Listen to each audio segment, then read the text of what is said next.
लड़का जो कि 1 मिनट में 27 से 28 सांसें लेता है वो 10 से 12 साल तक जीता है। वहीं पर एक इंसान 1 मिनट में 14 से 15 सांस लेता है और वो 80 से 100 साल तक जीता है। लेकिन एक कछुआ जो कि 1 मिनट में सिर्फ 5 से 6 बार सांसें लेता है वो 500 से 600 सालों तक जीता है। इससे स्पष्ट है कि जिस जीव की सांसों की संख्या जितनी कम होती है वो उतनी ही लंबी आयु तक जी सकता है। इसी चीज को समझकर हमारे पूर्वजों ने सांसों की संख्या को कम और उसकी गहराई को ज्यादा करने के विज्ञान पर काम करना शुरू कर दिया था, क्योंकि वो समझ गए थे कि इंसान को जीने के लिए साल या महीने नहीं बल्कि एक निश्चित संख्या में सांसें मिलती हैं और सांसों के लेने की गति को कम करके उम्र को लंबा किया जा सकता है। लेकिन सांसों के धीमा और लंबा होने की ये गति प्राकृतिक रूप से होनी चाहिए। जब हम सांस लेते हैं तो वायु प्रत्यक्ष रूप से हमें 3-4 स्थानों पर ही महसूस होती है: कंठ, हृदय, फेफड़े और पेट। मस्तिष्क में गई हुई वायु का हमें पता ही नहीं चलता। कान और आंख में गई हुई वायु का भी कम ही पता चलता है। श्वसन तंत्र से भीतर गई वायु अनेकों प्रकार से विभाजित हो जाती है, जो अलग अलग क्षेत्र में जाकर अपना अपना कार्य करके पुनः भिन्न रूप में बाहर निकल आती है। ये सब इतनी जल्दी होता है कि हमें इसका पता ही नहीं चल पाता। हम सिर्फ इतना ही जानते हैं कि ऑक्सीजन भीतर गई और कार्बन डाइऑक्साइड बाहर निकल गई, लेकिन भीतर वो क्या क्या सही या गलत करके आ जाती है इसका कम ही ज्ञान हो पाता है। यदि हम जोर से गहरी सांस लेते हैं तो तेज प्रवाह के साथ शरीर के अंदर बैक्टीरिया नष्ट होने लगते हैं। कोशिकाओं की रोगों से लड़ने की क्षमता भी बढ़ जाती है। बोन मैरो में नए रक्त का निर्माण होने लगता है। आंतों में जमा मल विसर्जित होने लगता है। मस्तिष्क की जागरूकता लौट आती है, जिससे स्मरण शक्ति दुरुस्त हो जाती है। न्यूरॉन की सक्रियता से सोचने समझने की क्षमता पुनः जिंदा हो जाती है। फेफड़ों में भरी हवा से आत्मविश्वास वापस लौट आता है।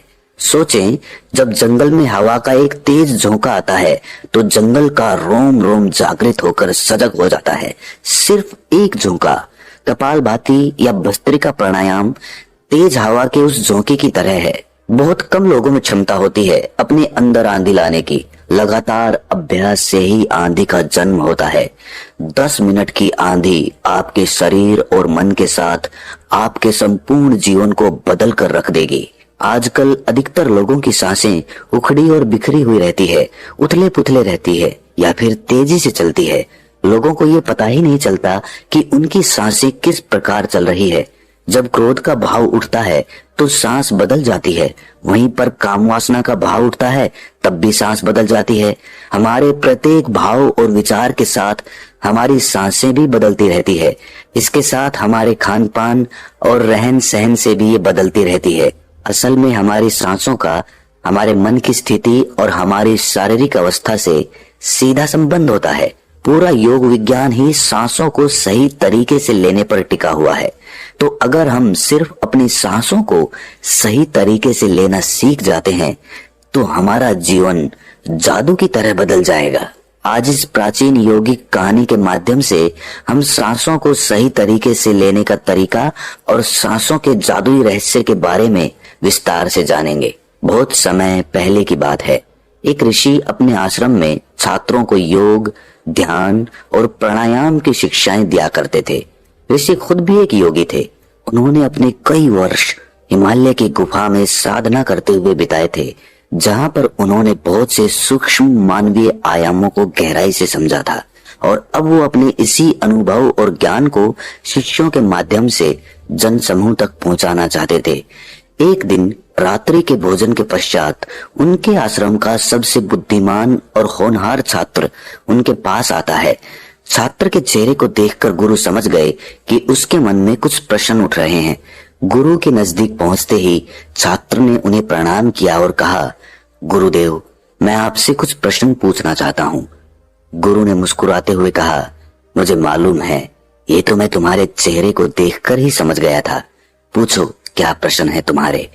छात्र ने कहा, आप अक्सर कहते हैं कि योग, ध्यान और प्राणायाम का मूल आधार हमारी सांसें होती हैं और अपनी सांसों पर नियंत्रण पाते ही हम अपने मन और विचारों पर नियंत्रण पा लेते हैं। तो आज मैं आपसे सांसों के रहस्य और उसके यौगिक विज्ञान के बारे में विस्तार से जानने आया हूँ। ये सुनकर गुरु ने एक हल्की मुस्कान दी और फिर कहना शुरू किया, जैसा हमारा मन होता है हमारी सांसों की गति भी वैसी ही हो जाती है, या फिर जैसी हमारी सांसें होंगी वैसी ही हमारी मनोदशा हो जाएगी। यानी हमारी सांसों से सब कुछ जुड़ा हुआ है। जो हमारे भीतर घटता है वो भी और जो हमारे बाहर घटता है वो भी। हमारे जीवन में घटने वाली हर एक घटना हमारी सांसों से गहरा संबंध रखती है। मतलब कि अपनी सांसों की गति पर नियंत्रण करके अपने मन और विचारों पर नियंत्रण कर सकते हैं। अगर तुम किसी सच्चे योगी या साधक को ध्यान से देखो तो तुम्हें उसके चेहरे पर एक गजब का ठहराव दिखेगा। एक सच्चा योगी बुरी से बुरी परिस्थिति में भी खुद को स्थिर और शांत रख सकता है। एक योगी अपनी भावनाओं को नहीं दबाता, बल्कि वो अपनी सांसों पर नियंत्रण हासिल करता है और सांसों को नियंत्रित करते ही वो अपने मन पर नियंत्रण पा लेता है। और जिस आदमी का मन उसके नियंत्रण में हो, उसके पास उसकी सभी समस्याओं का समाधान है। गुरु ने छात्र की तरफ इशारा करते हुए कहा, तुमने कुछ योगियों के बारे में सुना होगा कि वो 150, 200 या फिर 300 सालों तक भी जी जाते हैं। तो आखिर वो इतने लंबे समय तक खुद को जीवित कैसे रख पाते हैं? असल में उनका नियंत्रण अपनी सांसों पर होता है, जिसे प्राण ऊर्जा भी कहते हैं। प्राण ऊर्जा हमारे चारों तरफ है। इसे कितनी मात्रा में लेना और छोड़ना है, ये एक योगी अच्छी तरह से जानता है और वो इस काम पर बहुत हद तक महारत हासिल कर लेता है। इसीलिए वो इस प्राण ऊर्जा का उपयोग अपनी जरूरत के हिसाब से कर सकता है और खुद को दीर्घायु बना सकता है। अगर तुम अपने शरीर को स्वस्थ रखना चाहते हो, सामान्य से अधिक क्षमता चाहते हो, तेज बुद्धि चाहते हो, तो तुम्हें अपनी सांसों को समझना होगा, उन्हें नियंत्रित करना होगा। और उन्हें नियंत्रित करते ही तुम्हारे जीवन में सब कुछ व्यवस्थित हो जाएगा। असल में डर, चिंता और परेशानी जैसी कोई चीज होती नहीं है। ये सिर्फ हमारे मन और भावनाओं की उपज है और हमारे मन व भावनाओं को केवल एक ही चीज नियंत्रित कर सकती है और वो है हमारी सांसें। हमारे अंदर का क्रोध, चिंता, जलन, अहंकार, बदला लेने की भावना, ये सब कुछ हमारी सांसों के हिसाब से चलता है। अगर हमारी सांसों पर हमारा नियंत्रण है तो ये सभी विकार हमारे नियंत्रण में हो जाते हैं। सांस हमारे शरीर और हमारे मन के बीच पुल का काम करती है। अगर हमें अपने मन तक पहुंचना है, उसके विकारों को समझकर उनको दूर करना है, तो हमें अपने सांसों के पुल पर चलना होगा। हमें अपने सांसों के जरिए अपने मन तक पहुंचना होगा और यही एकमात्र रास्ता है अपने मन को समझने का। अगर तुमने कभी किसी बच्चे को सोता हुआ देखा हो तो तुमने अनुभव किया होगा, जब वो बच्चा सांस अंदर लेता है तो उसका पेट फूलता है और जब सांस छोड़ता है तो पेट पिचक जाता है। यानी कि एक बच्चा अपने पेट, अपनी नाभि से सांस लेता है, जो कि सांस लेने का सबसे प्राकृतिक और सही तरीका है। अपनी इस गहरी और लंबी सांस की वजह से बच्चे का मन उत्साहित और हल्का रहता है। उसका शरीर ज्यादा प्राकृतिक तरीके से काम करता है। तुमने देखा होगा, बच्चा अपने मन में किसी बात को ज्यादा लंबे समय तक नहीं रखता और ना ही वो किसी से ज्यादा लंबे समय तक गुस्सा रह सकता। अगर उसे किसी गलती पर डांट या मार दिया जाए तो वो कुछ समय बाद उसे भी भूलकर अपने खेल में मग्न हो जाता है। बच्चा इतना सरल इसीलिए हो पाता है क्योंकि उसकी सांसें प्राकृतिक रूप से चलती है, यानी नाभि से। बच्चे के शरीर को विकास चाहिए, विकास के लिए ज्यादा ऊर्जा और ज्यादा ऊर्जा के लिए ज्यादा लंबी सांसें चाहिए। इसीलिए प्रकृति ने उसे ज्यादा लंबी सांसें दी हैं।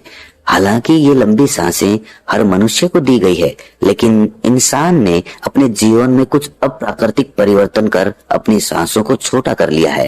वो पेट की बजाय अपने सीने से सांसों को लेता है। हम जितनी छोटी सांस लेंगे उतनी चिंता और बकवास से भरे रहेंगे।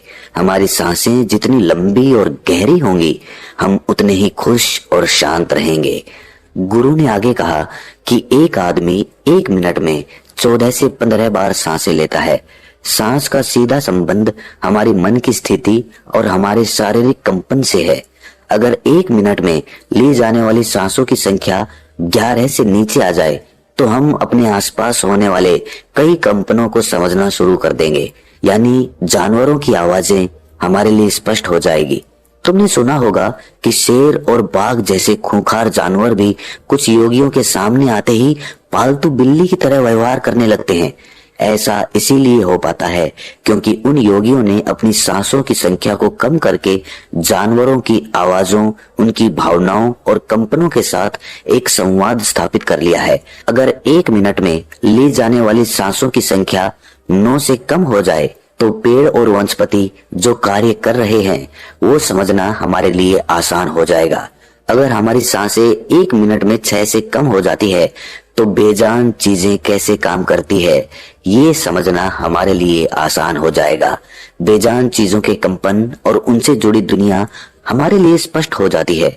दूसरे शब्दों में कहा जाए तो ब्रह्मांड की प्रकृति समझी जा सकती है और ऐसी स्थिति पर पहुंचकर ही बहुत से योगी और ऋषि मुनि ब्रह्मांड के रहस्यों और उनमें घटने वाली घटनाओं की भविष्यवाणी कर देते हैं। हमारा शरीर जितना स्थिर होगा हम उतनी ही कम सांसें लेंगे।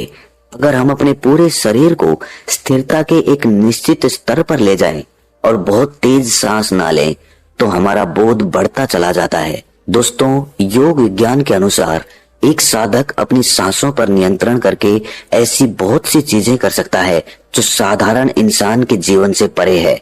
योगिक परंपरा में तो ये भी कहा जाता है कि अपनी सांसों को घंटों तक रोककर एक आदमी एक नए मानवीय आयामों का अनुभव कर सकता है। ऐसी बहुत सी बीमारियां जो जानलेवा हो सकती हैं या जिनका कोई इलाज नहीं है, उन्हें केवल अपने मन और दिमाग पर नियंत्रण रखकर ठीक किया जा सकता है। अपनी सांसों पर नियंत्रण करके व्यक्ति एक ऐसी मानसिक स्थिति तक पहुंच सकता है जहां जीवन में आने वाले उतार चढ़ाव उसे परेशान नहीं कर सकेंगे। कुछ लोगों को ये सब बातें कहानी लग सकती है क्योंकि आमतौर पर लोग ऐसा नहीं करते हैं और कोई भी चीज जिस पर उन्हें यकीन नहीं होता उसे अंधविश्वास कहकर नकार दिया जाता है। लेकिन पुरानी योगिक परंपराओं का पालन करने वाले लोग ऐसी बातों का दावा करते हैं। उन्हीं लोगों में से एक है स्वामी रामा। स्वामी रामा हिमालय की गुफाओं में रहा करते थे। उन्होंने बचपन से ही योग की प्रणालियों का अभ्यास शुरू कर दिया था। 1970 में स्वामी रामा एक अमेरिकन रिसर्च लेबोरेटरी में गए। अपनी सांसों पर नियंत्रण करके उन्होंने अपने दिमाग और मन पर कि वो जब चाहें, जितने समय के लिए चाहें, अपनी सांस, ब्रेन वेव्स, हृदय की धड़कन और शरीर में बहने वाले खून को रोक देते थे। लेबोरेटरी में मौजूद डॉक्टर्स ने स्वामी रामा के शरीर पर रिसर्च की और उन्हें मृत घोषित कर दिया। लेकिन इस अवस्था में भी स्वामी रामा सब कुछ महसूस कर सकते थे। ये देखकर वहां मौजूद रिसर्चर्स की टीम दंग रह गई थी। साथ ही स्वामी रामा अपने शरीर में अपनी मर्जी से ट्यूमर की ग्रोथ को घटा और बढ़ा भी सकते थे।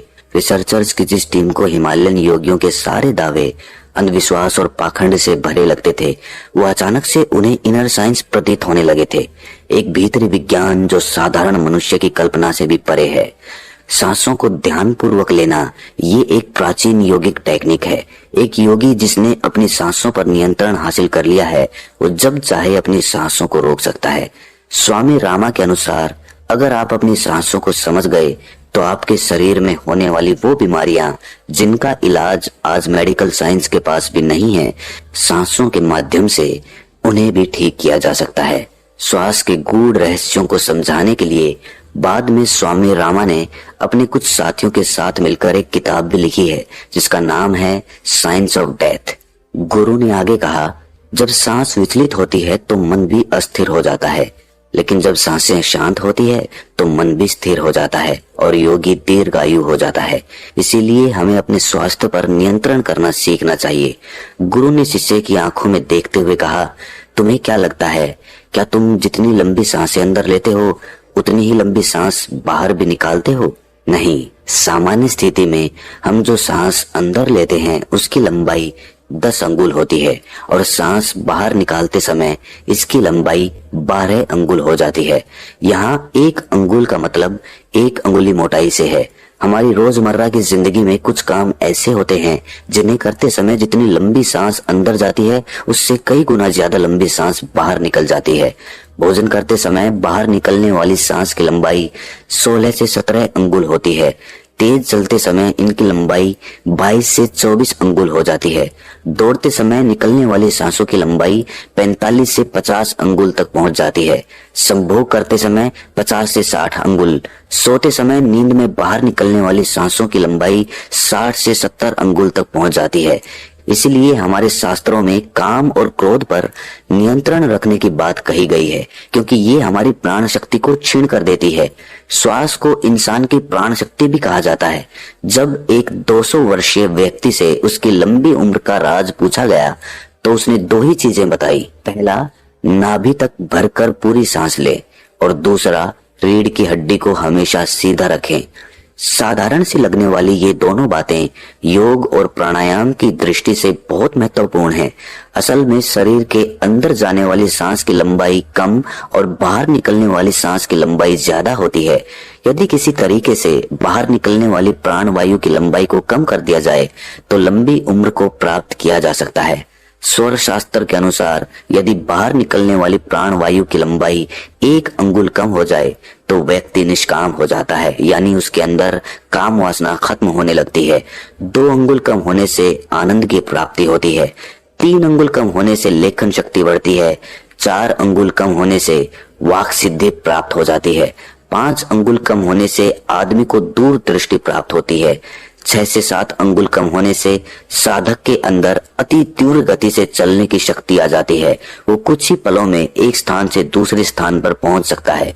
8 अंगुल कम होने से साधक को 8 सिद्धियां प्राप्त हो जाती हैं। पवन पुत्र हनुमान को 8 सिद्धि नवनीत के दाता इसीलिए कहा जाता है क्योंकि उन्होंने 8 सिद्धियों को प्राप्त कर रखा है। ये 8 सिद्धियां हर इंसान में होती है, बस जरूरत है तो इन्हें जागृत करने की। बाहर निकलने वाली सांसों की लंबाई 12 अंगुल कम होने पर योगी को इच्छा मृत्यु प्राप्त हो जाती है। फिर वो जब चाहे तब तक खुद को जीवित रख सकता है। लेकिन ये सोई हुई शक्तियां केवल तभी जागृत होंगी जब मन में इन्हें जागृत करने की तीव्र अभिलाषा होगी, और मन का स्थूल रूप श्वास है, यानी सांसें हैं। इसीलिए सबसे पहले सांसों पर नियंत्रण करना होता है। भगवान शिव पार्वती को बताते हैं कि रात में ईड़ा नाड़ी और दिन में पिंगला नाड़ी को रोकने में जो सफल हो जाता है वही असल में सच्चा योगी होता है।